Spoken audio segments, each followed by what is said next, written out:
दिल्ली में आज तक शीला दीक्षित के समय में हुए कॉमनवेल्थ गेम्स के घोटाले को दिल्ली का सबसे बड़ा घोटाला माना जाता है, लेकिन जो घोटाला नॉर्थ एमसीडी में हुआ है वो कॉमनवेल्थ गेम्स घोटाले को भी पीछे छोड़ देता है। ये क्या पैसा है जो बीजेपी के नेताओं ने अपनी जेब में डाल लिया है? ये क्या 2,500 करोड़ रुपए है?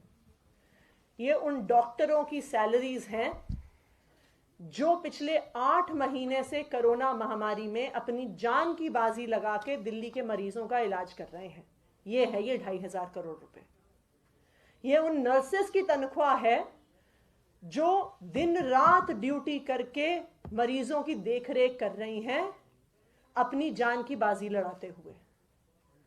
ये उन टीचर्स की सैलरी का पैसा है जो कोरोना महामारी के दौरान भी ऑनलाइन क्लासेस के माध्यम से हमारे बच्चों को पढ़ा रहे हैं, जो ना सिर्फ पढ़ा रहे हैं पर उसके साथ साथ कोरोना से जुड़े हुए डोर टू डोर सर्वेस लगातार करते आ रहे हैं जब से ये महामारी की वजह से लॉकडाउन घोषित हुआ है।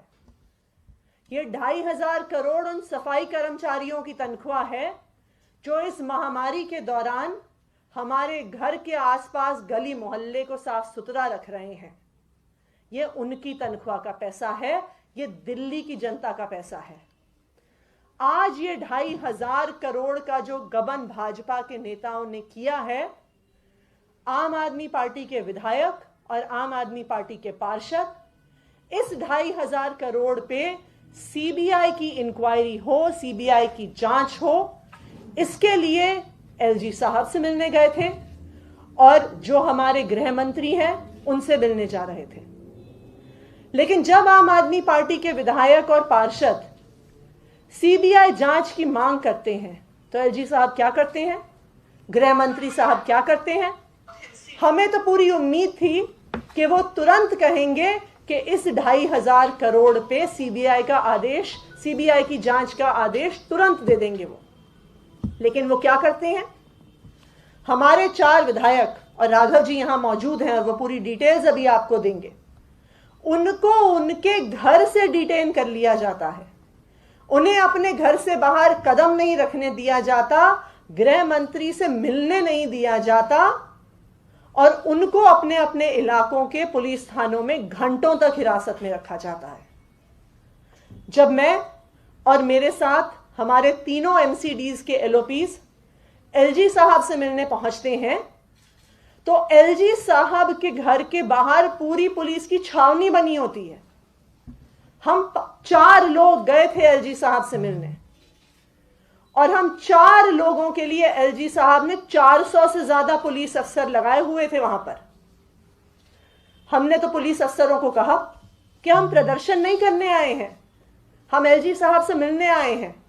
हम उन्हें कहना चाहते हैं कि 2,500 करोड़ का घोटाला हुआ है, दिल्ली के इतिहास में सबसे बड़ा घोटाला हुआ है, हम सीबीआई की जांच चाहते हैं। लेकिन एलजी साहब ने हमसे मिलने से मना कर दिया। आज सुबह तक हमें लग रहा था कि ये जो 2,500 करोड़ का घोटाला है ये भाजपा के पार्षदों ने किया है। लेकिन जिस तरह से अमित शाह जी ने एमएलएज को अपने घर से बाहर नहीं निकलने दिया, मिलने नहीं दिया, जिस तरह एलजी साहब ने अपने घर के बाहर पुलिस की छावनी बना ली, जिस तरह से उन्होंने मिलने से मना कर दिया, जिस तरह मेरे साथ और वहां पे मौजूद पार्षदों को जिस तरह बर्बरता से पुलिस ने हिरासत में लिया, आज ये समझ में आ गया है कि इस 2,500 करोड़ के घोटाले के तार बहुत ऊपर तक जुड़े हुए हैं। क्योंकि अगर तार ऊपर तक नहीं जुड़े होते तो क्यों अमित शाह जी और एलजी साहब हमें मिलने से मना करते? क्यों वो सीबीआई जांच से मना करते? हम ये जानना चाहते हैं कि एलजी साहब बीजेपी के कौन से नेताओं को बचा रहे हैं।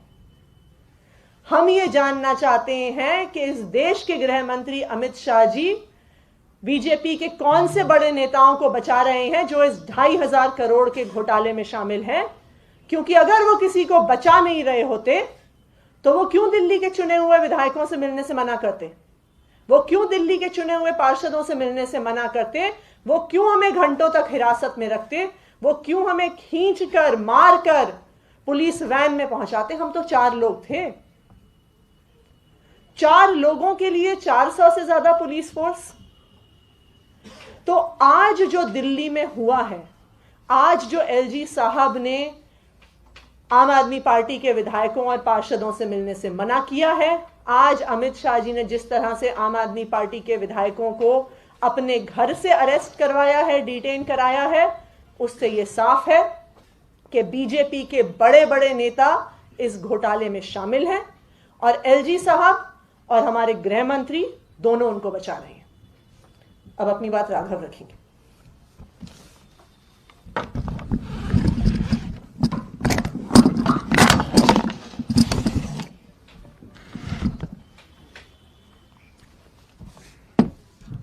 देखिए, हिंदी में एक कहावत है, सांझ को आंच नहीं। उस कहावत को भारतीय जनता पार्टी ने बदल दिया है और कर दिया है घोटाले को जांच नहीं। बचपन में पढ़ा करते थे, सुना करते थे सांझ को आंच नहीं, वो अमित शाह की बीजेपी में बन गया है घोटाले को जांच। देश के गृह मंत्री जी के निवास स्थान पर जाएंगे और भारतीय जनता पार्टी शासित नगर निगम में जो 2500 करोड़ रुपए का घोटाला हुआ है उसकी निष्पक्ष जांच की मांग करेंगे। लेकिन हमें अपने घर से नहीं जाने दिया गया। सुबह सुबह मेरे घर पे कई पुलिस वाले आ गए, घर के बाहर खड़े हो गए और उन्होंने कहा कि अगर आप घर के बाहर निकलेंगे कहीं भी जाने के लिए तो हम आपको हिरासत में लेंगे।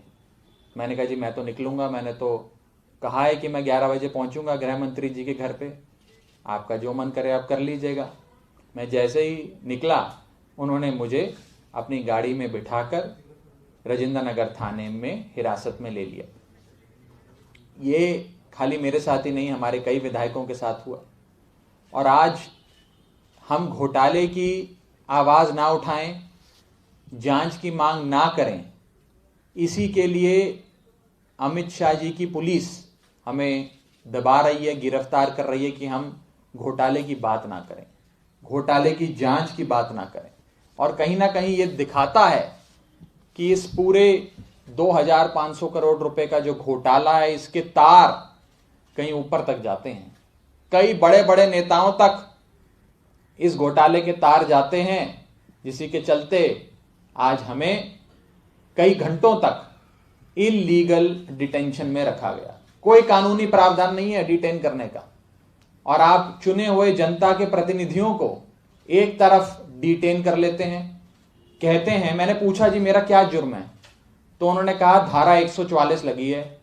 मैंने कहा जी धारा 144 तो कहती है 4 से अधिक लोग नहीं जा सकते। हमारे तो 4 विधायक जा रहे थे केवल, मुझे पता है कि धारा 144 लगी हुई है, मैं कानून का जानकार हूं। मैंने तो 4 लोगों को ही कहा था, मैं और मेरे 3 साथी विधायक, तो हो गया धारा 144 का पालन। अब बताओ क्या परेशानी है? तो कहते हैं नहीं नहीं जी, महामारी फैली हुई है, उसके लिए दिल्ली सरकार की, केंद्र सरकार की कई सारी नोटिफिकेशंस हैं कि कहीं भी लोग इकट्ठा नहीं हो सकते। तो मैंने कहा जी ये जो नोटिफिकेशन है ये क्या केवल आम आदमी पार्टी वालों पे लगती हैं?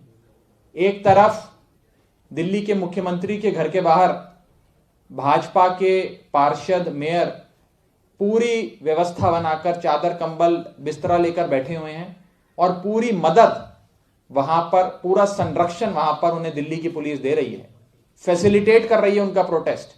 और जहां तक हमारी बात की बात आती है तो हमें कहा जाता है कि जी आपके लिए महामारी है, उनके लिए महामारी नहीं है, आपके लिए महामारी है। मैं ये पूछना चाहता हूं, क्या क्या इस देश में और देश की राजधानी में 2 अलग अलग प्रकार के कानून हैं? एक कानून जो आम आदमी पार्टी पे लगता है और एक कानून जो भाजपा के पार्षदों पे, उनके मेयर पे लगता है।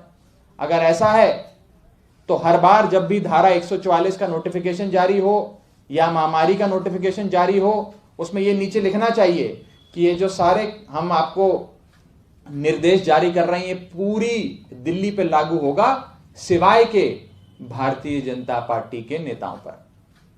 दूसरी चीज, आज जो पार्षद मुख्यमंत्री जी के घर के बाहर बैठे हैं, मेयर भाजपा के, नगर निगम के जो लोग मुख्यमंत्री जी के घर के बाहर बैठे हैं, उनकी क्या मांग है?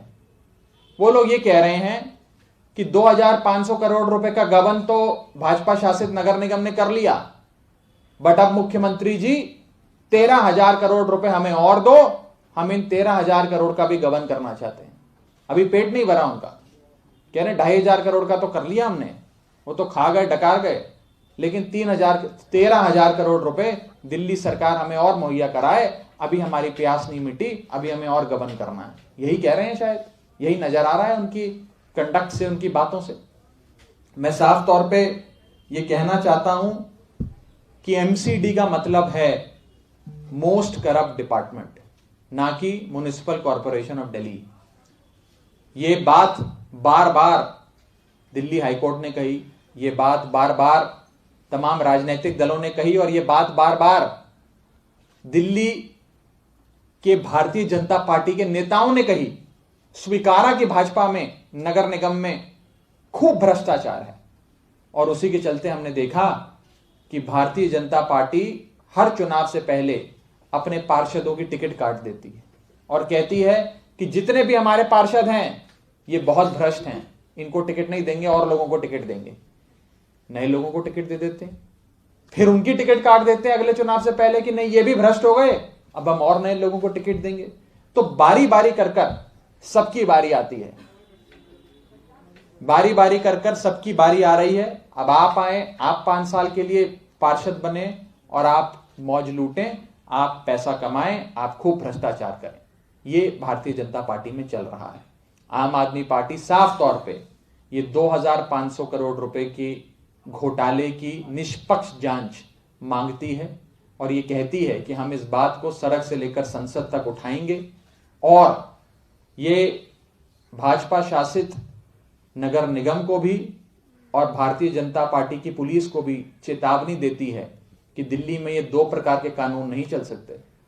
भाजपा वाले 13,000 करोड़ रुपए का और गबन करने के लिए मुख्यमंत्री जी के घर के बाहर बैठ सकते हैं, लेकिन 2,500 करोड़ रुपए के घोटाले की मांग करने के लिए आम आदमी पार्टी के नेता गृह मंत्री और उपराज्यपाल के घर नहीं जा सकते।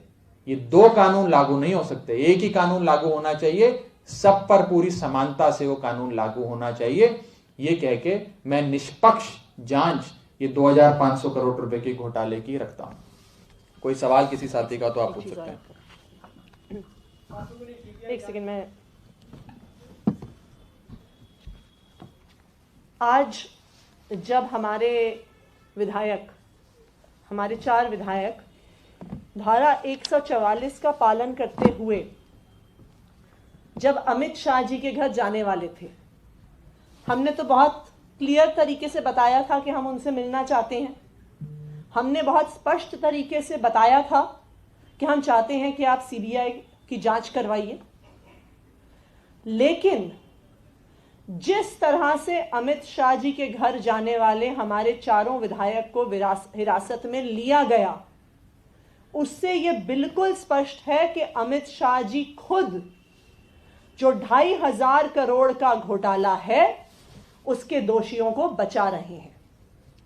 इस देश का गृह मंत्री 2,500 करोड़ की जो एमसीडी के टीचर, एमसीडी के नर्स, एमसीडी के डॉक्टर, एमसीडी के सफाई कर्मचारी को जो तनख्वाह मिलनी थी, उस पैसे में हुए घोटाले को दबाने की कोशिश कर रहे हैं।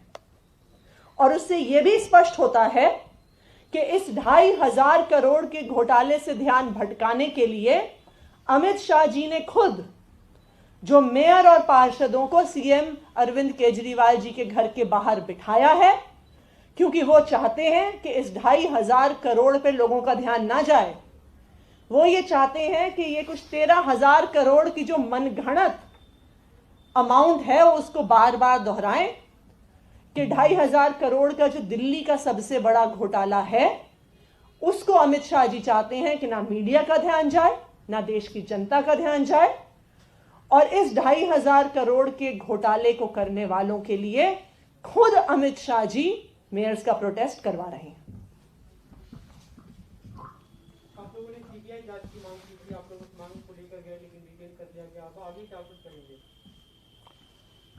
देखिए, आगे पार्टी समय पर अपनी पूरी रणनीति और योजना बनाएगी, उसकी जानकारी आपको पूरी तरीके से दी जाएगी। लेकिन मैंने आपको जैसा कहा, भारतीय जनता पार्टी के पापों का घड़ा भर चुका है, घोटालों का घड़ा भर चुका है, और जब तक आम आदमी पार्टी है तब तक भारतीय जनता पार्टी को हम बिना किसी जवाबदेही के, बिना किसी जांच के ऐसे देश की जनता का, दिल्ली की जनता का पैसा नहीं हड़पने देंगे और हम अपना आंदोलन सड़क से लेकर संसद तक जारी रखेंगे। जो 2,500 करोड़ की आप बात कर रहे हैं, how have you reached the figure of that particular amount? ये 2,500 करोड़ का जो फिगर है ये हमारा फिगर नहीं है। ये 2,500 करोड़ का अमाउंट पिछले कई सालों से एमसीडी के अकाउंट्स में दिख रहा है। इस साल एमसीडी के बजट में उस अमाउंट को जीरो कर दिया जाता है जो नॉर्थ एमसीडी को बकाया था। तो ये बहुत स्पष्ट, देखिए घोटाले की, करप्शन की क्या डेफिनेशन होती है कि loss to the public exchequer is corruption. ये 2,500 करोड़ का लॉस टू पब्लिक एक्सचेकर है जो नॉर्थ एमसीडी के